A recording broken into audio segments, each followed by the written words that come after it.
What if the people who loved her most already know who killed her and have been saying it for years, but no one is listening? This is the disturbing unsolved case of Aliza Sherman.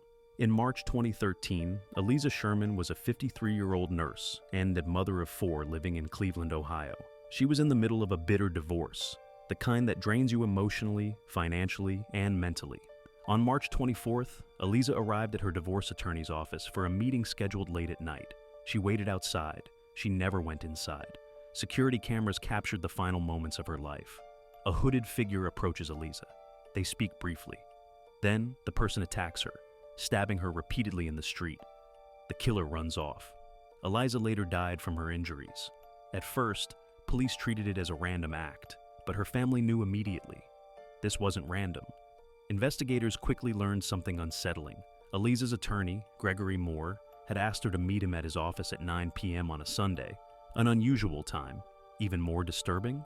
Phone records showed Moore was not in his office when Aliza arrived. He was miles away. Yet, he never called to cancel. Surveillance footage later showed a hooded suspect moving with confidence, not panic, as if they knew exactly where Aliza would be. Privately, investigators have admitted this was a targeted killing. They believe the attacker knew Aliza's schedule, knew where she would be, and knew she would be alone.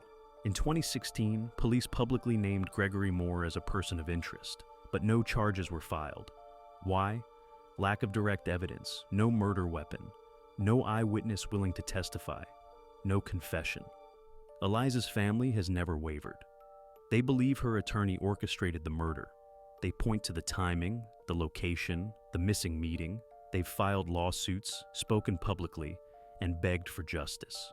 In 2020, Moore was arrested, not for murder, but for soliciting sex from a minor. He later died by suicide in jail, and with his death, the case went cold again. Aliza's killer was never officially named. This case doesn't haunt people because it's mysterious. It haunts people because it feels unfinished on purpose. Someone planned this. Someone knew her routine. Someone walked away, and the family still wakes up every day knowing who they believe did it, with no arrest, no trial, no closure. Like, comment, follow.